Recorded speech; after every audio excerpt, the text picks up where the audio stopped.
In the far north of Canada, people are transfixed by the nighttime sky. They're waiting for a magical light show to begin. An aurora.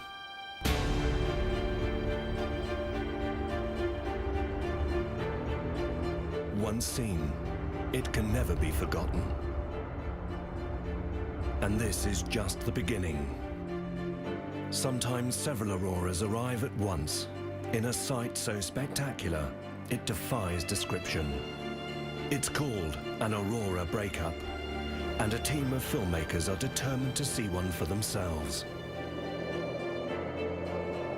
But to stand any chance means they must travel to the end of the world. A quest is underway to see one of nature's greatest shows, Canada's Light Spectacula.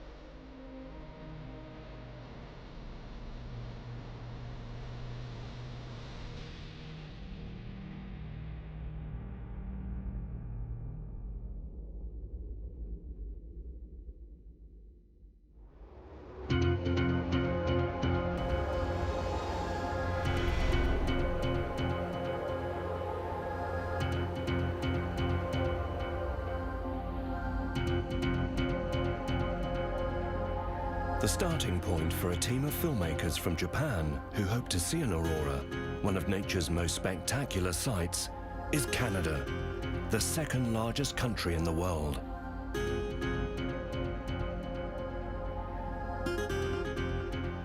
Canada is at the heart of an aurora belt, the area where the lights are most frequently seen.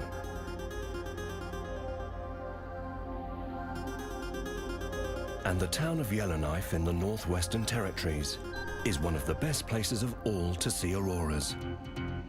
On average, they appear 100 nights every year.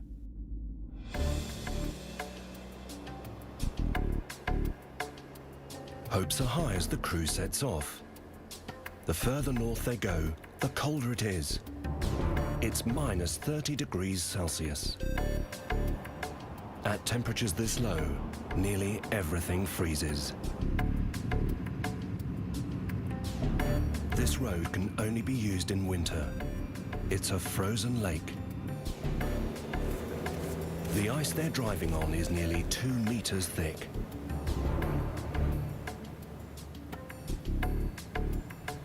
Come spring, the road will vanish.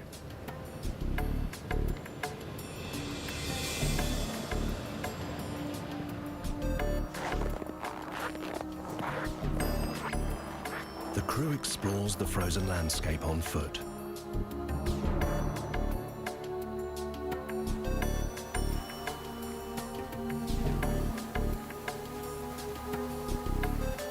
It's hard to believe that even colder conditions await them.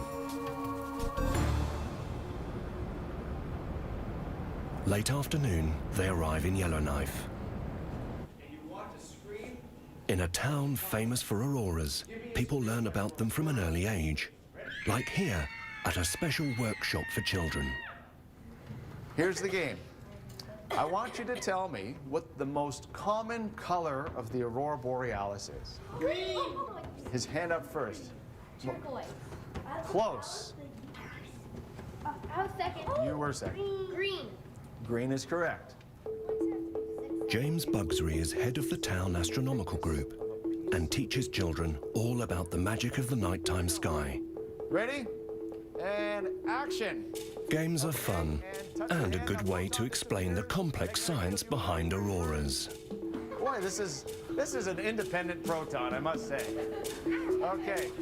James has offered to help the crew explore the celebrated lights of Yellowknife too. Early evening next day, they set off to visit a special aurora viewing site outside the town.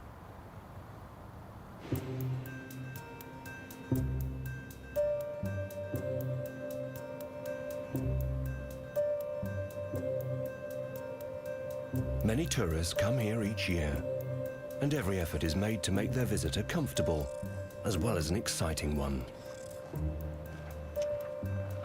The observatory is largely made up of teepees for people to shelter in while they wait in hope for an aurora to appear. James and the crew warm up by a log fire. They've a long night ahead of them. Pretty simple to get into. Other special equipment makes the cold more bearable, like viewing couches furnished with radiators and blankets.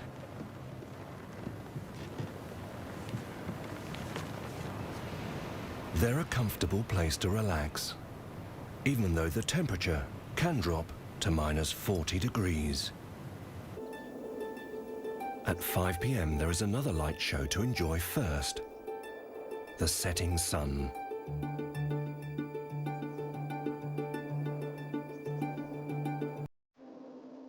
As darkness falls, anticipation builds.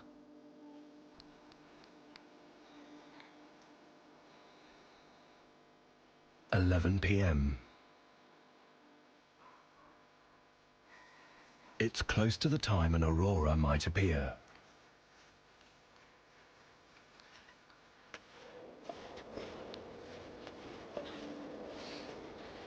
James takes the crew up a hill to get a different view of the nighttime sky.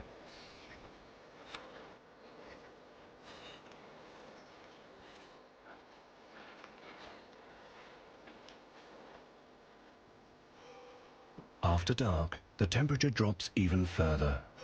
It's now -31 degrees.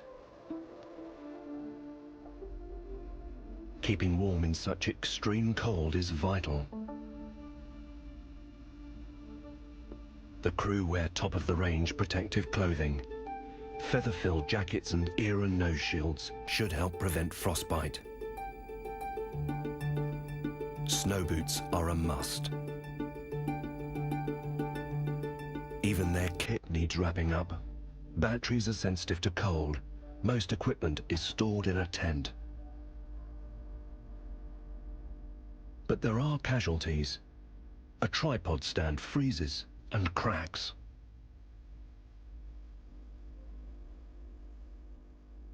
Every effort is made to keep the kit working. If auroras do show, they want to make sure they can film them.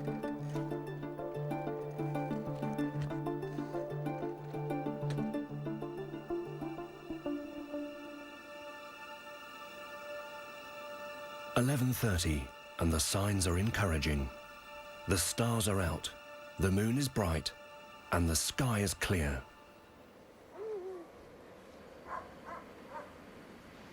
James thinks they may soon see the first signs of an aurora. A faint glow on the horizon.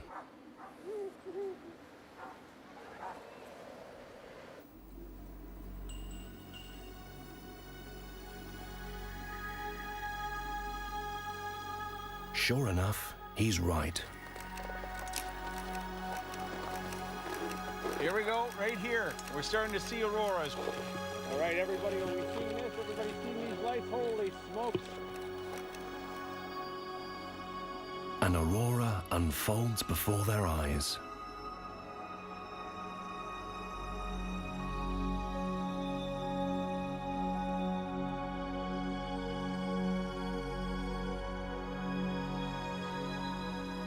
Swirling shafts of light trail across the sky.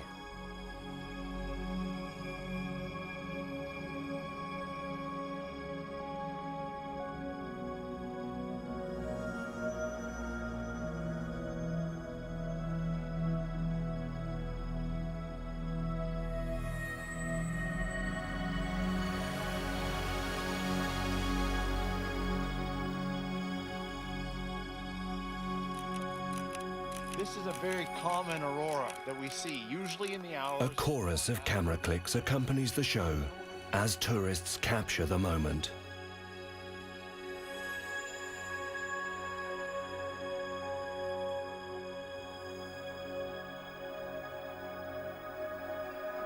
James explains that green lights are a common aurora seen around midnight in Yellowknife.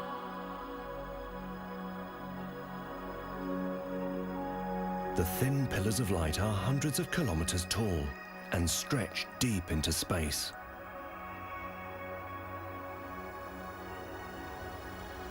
An even larger aurora appears in the eastern sky.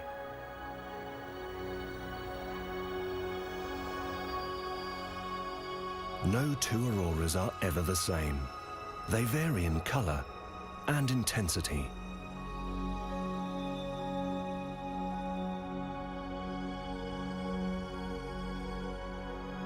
And this is just the beginning.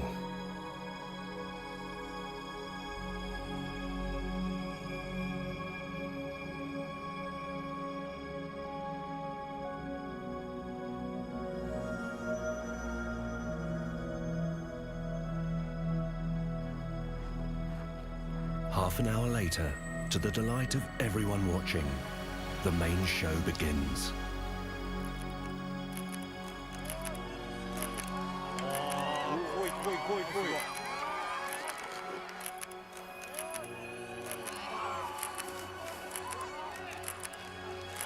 Lights sweep across the sky as different auroras come and go.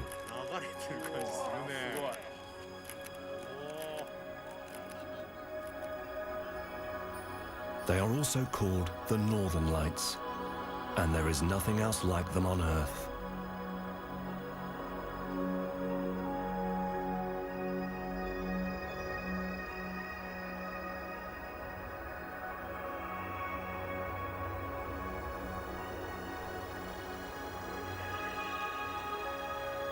Yellowknife's reputation as one of the best places to see auroras is further enhanced.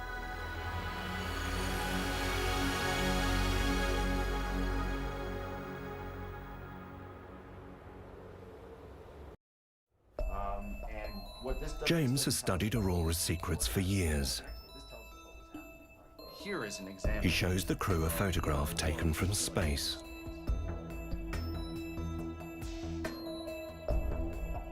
It was taken 80 to 100 kilometers above the Earth's surface and shows a green aurora like the one they saw in Yellowknife.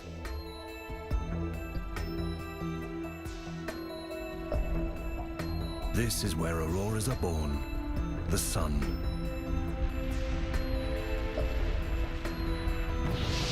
Gas molecules and electrons constantly explode above the sun's surface, releasing electrically charged particles. These particles are carried through space by the solar wind. As they approach Earth, most are deflected by the Earth's magnetic field. But the magnetic field is weaker at the north and south poles, and some find a way into the atmosphere, where they collide with gas particles. These collisions spark glares visible as auroras. The altitude the particles collide at affects the aurora's color. The most common collisions are 80 to 100 kilometers above Earth and cause green lights.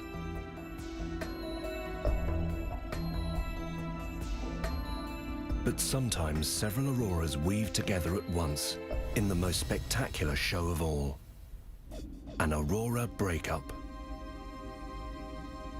James shows the crew photographs of what they're hoping to see.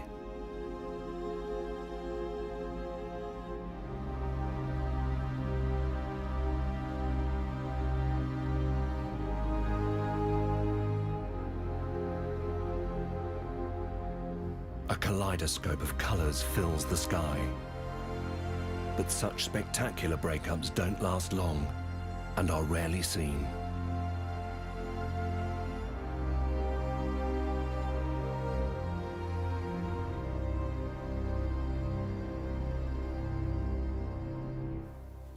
James says their best chance of seeing one is to go somewhere even more remote than Yellowknife and as far from city lights as possible. Their journey into the wilderness has only just begun.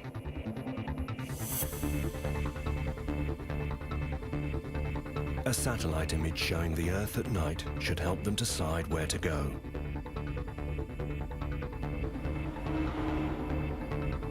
large areas of North America are clearly well lit all night. But Canada is much darker, and the Yukon Territory in the far northwest is the darkest place of all.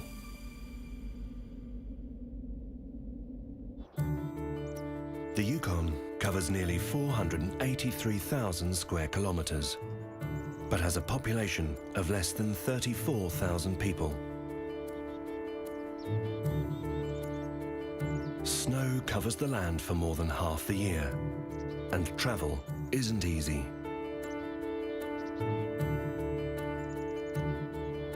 But as the crew head north, they see many sights to remember.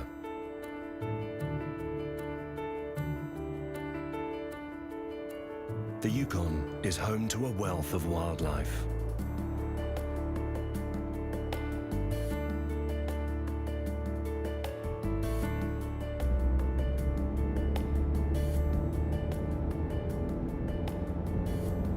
They're going to a town called Whitehorse to meet someone they hope can help them. Local resident and dog sled specialist Frank Turner.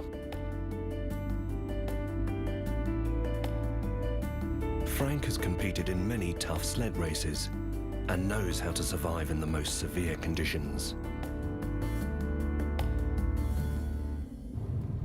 As the crew travel further northwest, they are overwhelmed by the beauty of the landscape. And they find out firsthand how tough an environment it is. Just short of Frank's house, they skid off the road. Luckily, help is at hand. Ready? Thomas, a friend of Frank's, comes to the rescue.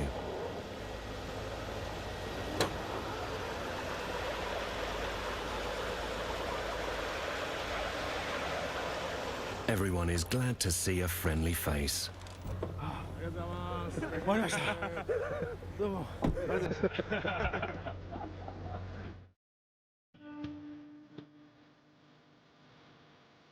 Finally, they make it to Frank's lodge and meet the welcoming committee. 120 Alaskan Huskies. Huskies are built to survive Yukon's extreme winters.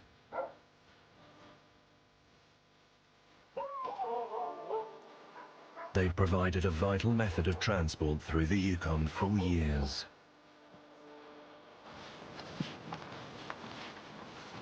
Hi, Fred. Hello. Konnichiwa. Good to see you. So you've come to look for the northern lights, the dancing in the sky? Yes. It's wonderful. It's a very, very special time when you see this. Frank has a special way of bonding with his dogs. He talks to them. You want to see if we can get the dogs howling first? Oh, yeah. You want to see that?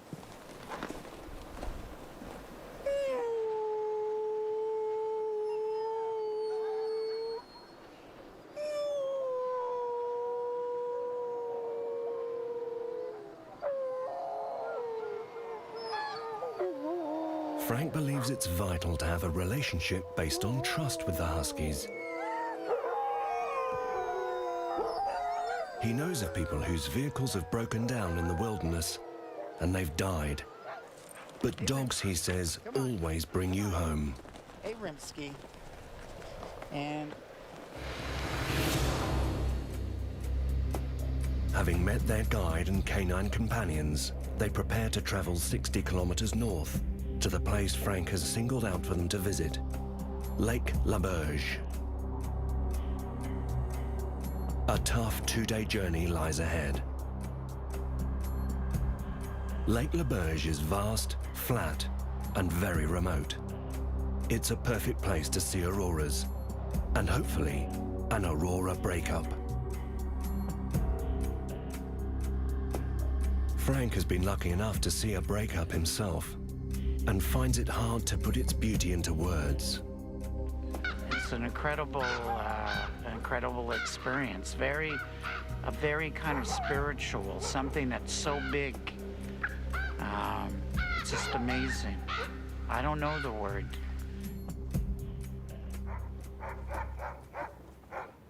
Traveling by sled means only taking the bare essentials. Tents, cooking utensils, and filming equipment are safely packed.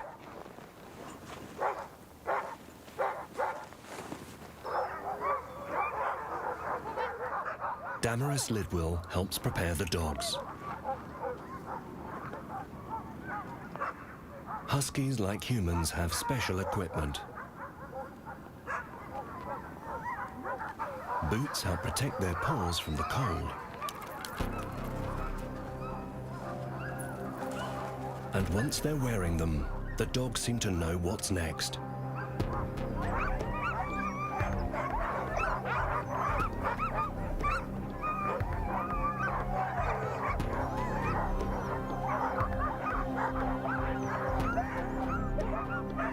Eight dogs are harnessed to each sled, and they're raring to go.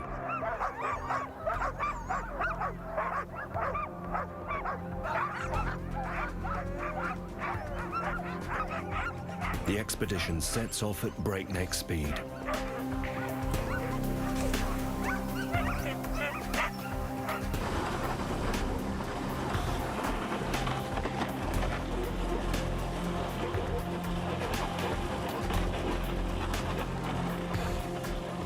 The Huskies have been chosen for their size, strength, stamina, and temperament.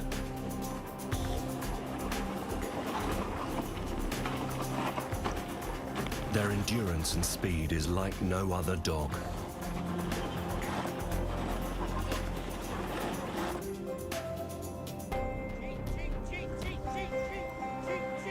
They respond swiftly and as one to Frank's commands, like a change of direction.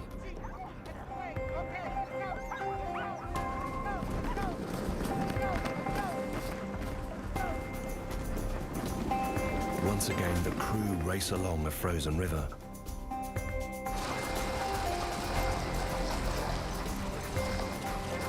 Frank says they're traveling at about 12 to 13 kilometers an hour.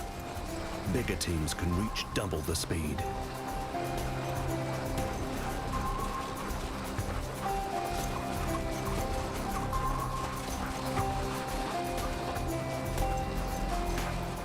A really good dog sled team can cover up to 160 kilometers a day.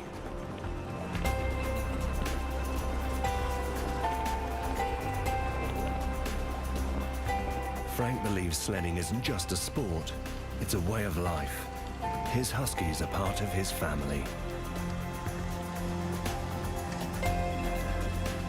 Good team. Okay. It's the way. Good team. What he looks for in his dogs is enthusiasm, gentleness, and a strong work ethic. He starts establishing a bond with pups when they're 3 weeks old. They're eased into sledding with older, retired dogs first to see if they have the aptitude to join a team.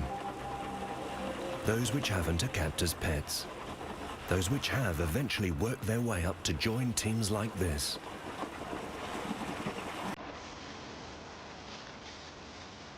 For Frank, there is no better way of traveling.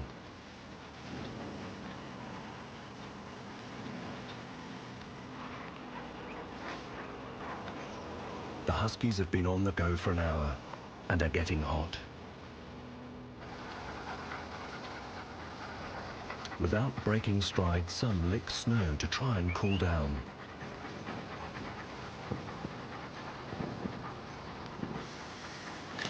Okay. Frank decides it's time for a break.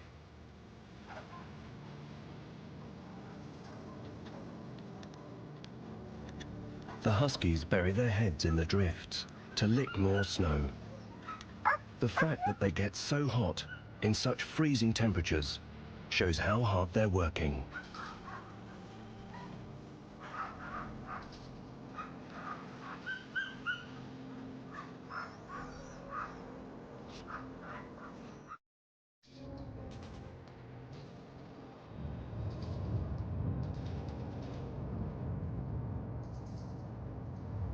Over 100 years ago, gold prospectors came this way during the height of the gold rush.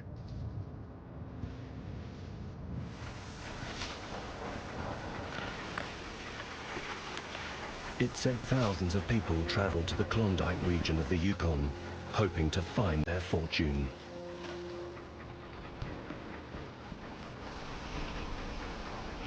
Daylight will soon disappear, and Frank leads them to a place to camp overnight.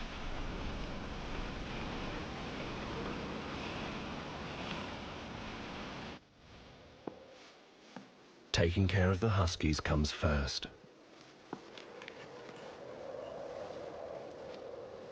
Frank spreads straw on the ground to make them a bed. Each husky gets the dog equivalent of a sleeping bag too.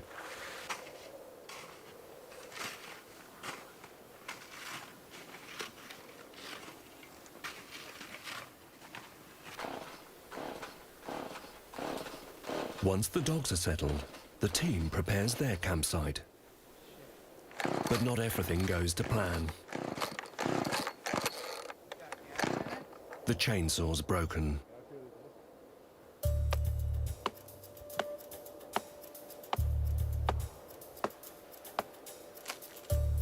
Fortunately, handheld tools work whatever the weather.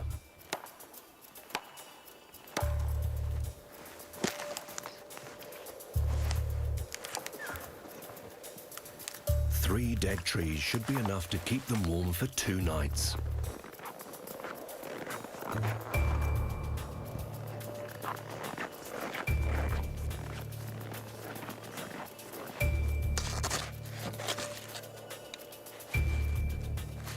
One thing there is no shortage of is water. Snow.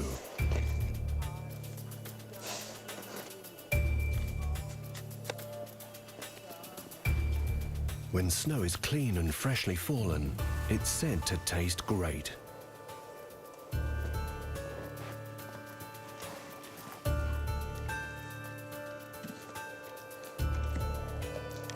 The huskies dig into their meal.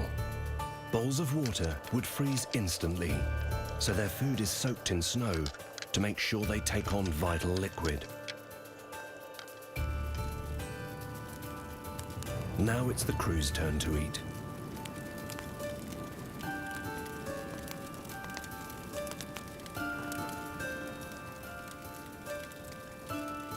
Luckily for all, Frank is an excellent cook.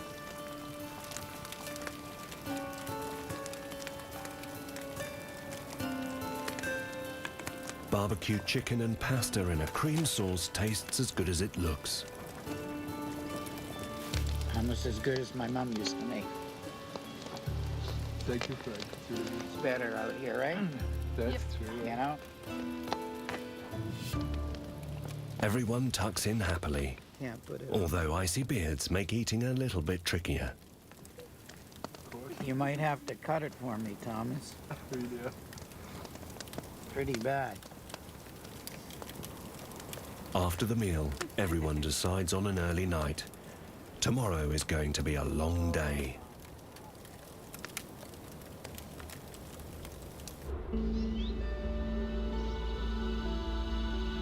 Next morning, the sun doesn't rise until 9.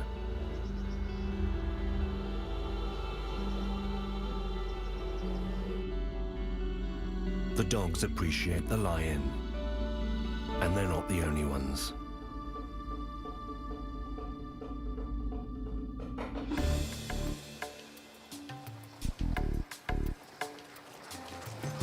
If all goes to plan, Frank thinks it will take 5 hours to reach Lake Le Berge.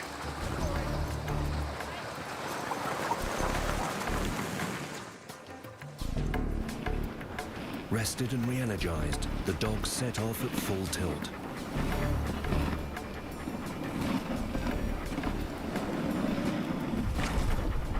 The driver of a dog sled is called a musher, and it takes a long time to master the art of mushing.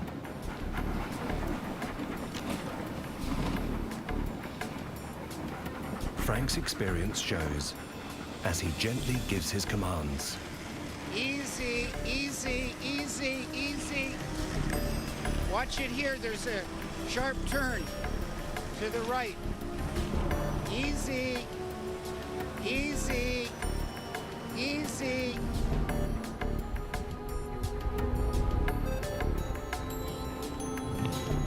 Suddenly, trees disappear and the world opens up. They've arrived at Lake Le Berge.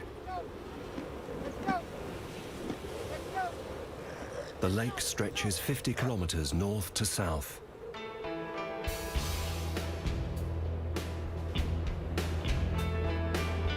There's no hiding place now from the biting wind.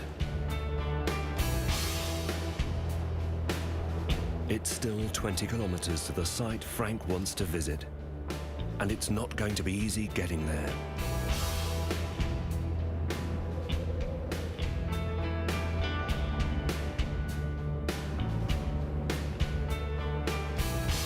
Strong winds slow their progress, and the wind chill drives the temperatures down to minus 40 degrees Celsius.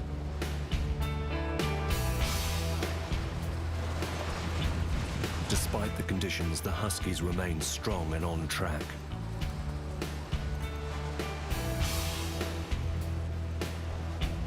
Frank's impressed, but not surprised. Well, they're doing pretty well. Following this trail. The Huskies are managing to follow the trail, even though most of it's been blown away. At least they have the sun in their favor.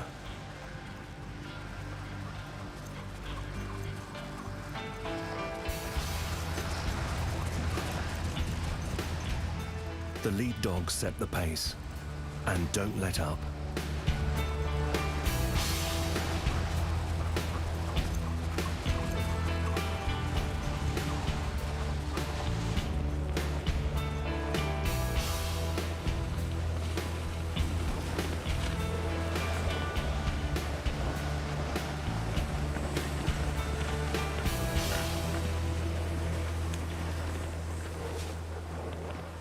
You guys were super. Good boy. Good. Finally, they arrive, and Frank is the first to thank the dogs who've brought them here. Oh, good. Yes. They're doing really, really good. They're happy. And that's the main thing, you know? Hey, you guys? Yes. Good. Yeah. Campsite prepared. Now the waiting game begins.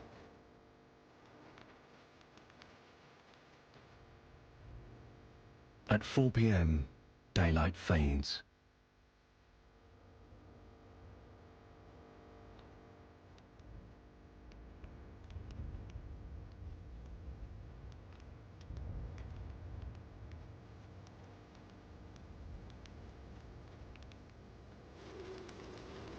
As the crew keeps warm, spirits are high. Frank hopes they will see something unforgettable. I always tell my friends, when you see the Northern Lights one time, even if you live to be 100 years old, you'll always remember that time that you saw them.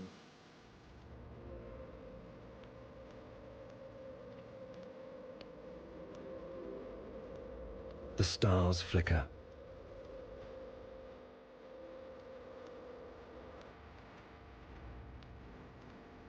Then, shortly after midnight, a familiar green glow lights up the darkness. An aurora appears.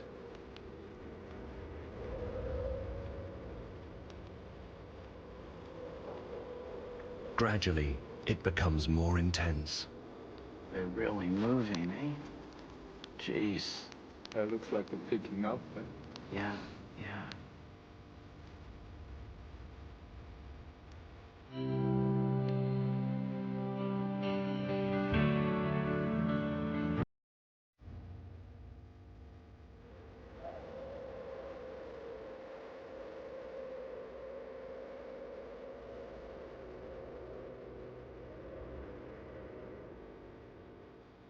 As the shafts of light grow, a purple hue appears.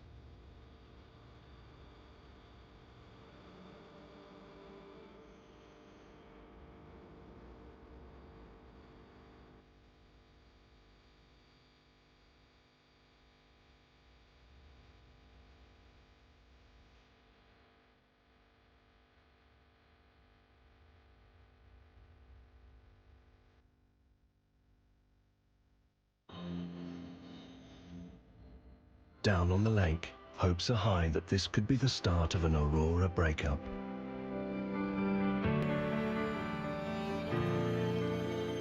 Just amazing, eh? Look at. It is amazing. Oh. So beautiful.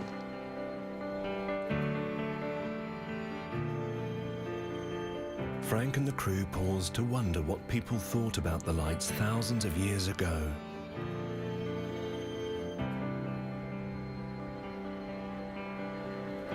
Many legends and beliefs built up around auroras over the centuries.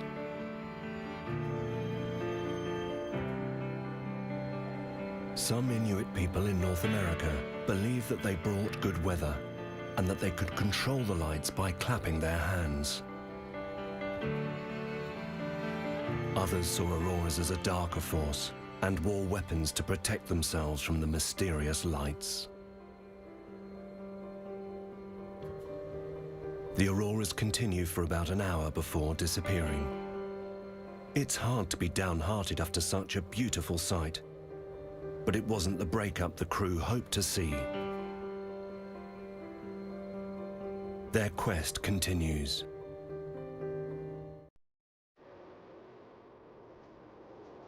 Time is running out for the crew.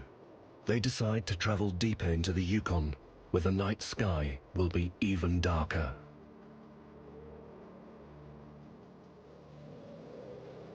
Scientists think that this will maximize their chances of seeing an aurora breakup, but there are no guarantees.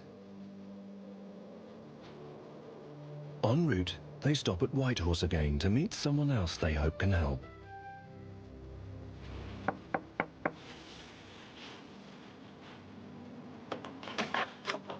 Good morning. Nice to meet you. Hey, you guys made it. Glad to meet you. David Cartier is a bus driver who knows every twist and turn of the roads in the far northwest of Canada. He's also a keen photographer with a passion for auroras.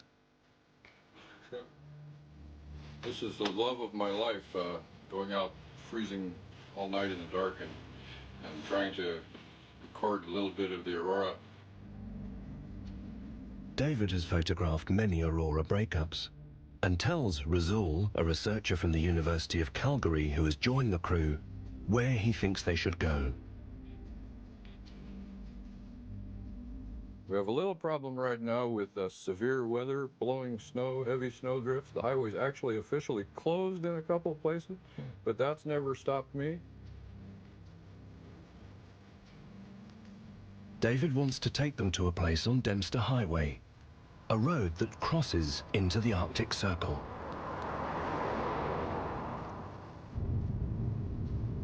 There's a high probability of seeing auroras there, and hopefully a breakup.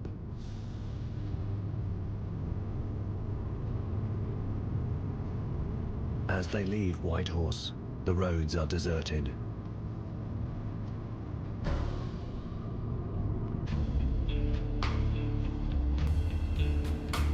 As they make their way towards the outer edge of the Arctic Circle, the landscape changes.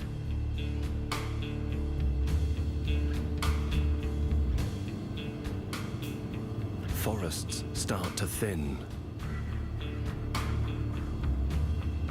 So these trees cannot put down roots into the icy ground. David explains that small black spruces are one of the only trees hardy enough to put down roots and survive here.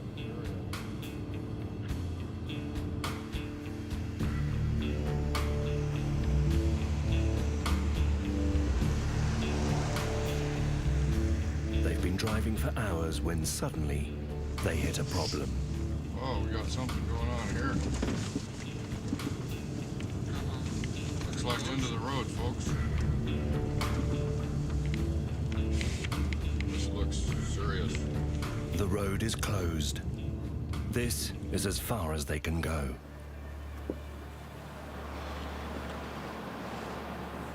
Check out this beautiful scenery, man. I love it. I want to live here.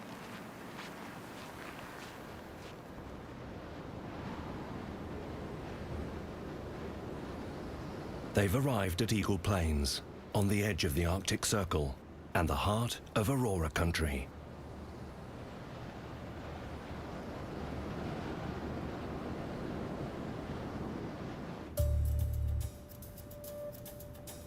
It's the crew's last day in Canada. Razul is carefully studying the latest weather charts and satellite images. Hi. He's very encouraged by what he sees. I have very good news for tonight. All of the data are showing here are indicating a very strong aurora for tonight. We're gonna have a very good aurora for tonight overhead. The map on the left shows last night's aurora activity. On the right is tonight's forecast. The strong yellow shading indicates high aurora activity. Razul is confident there will be an aurora breakup tonight south of Eagle Plains.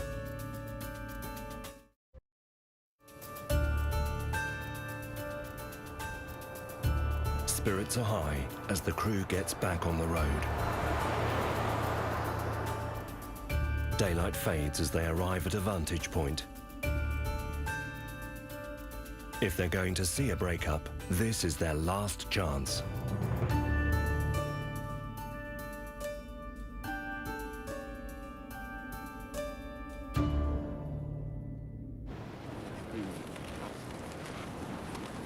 want to make sure I don't have any fog on my lens. 11 p.m. and the signs of an aurora appear.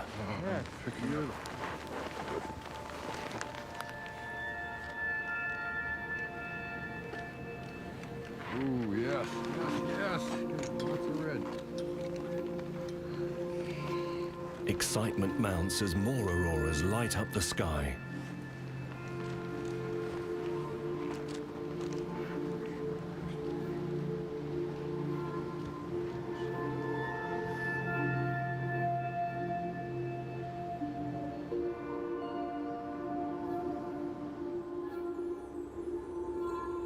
The scattered lights slowly merge.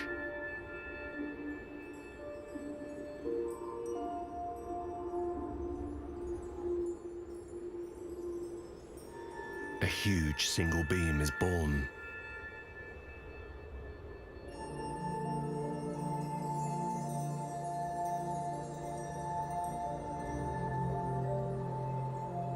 An aurora breakup unfolds before their eyes.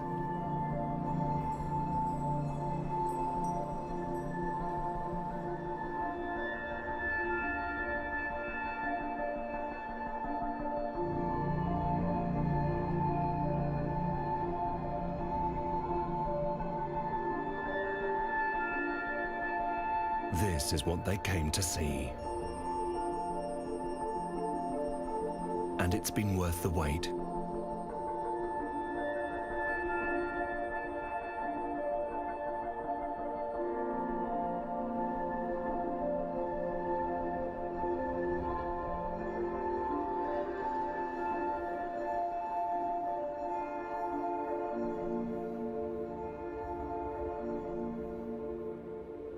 Its beauty defies description.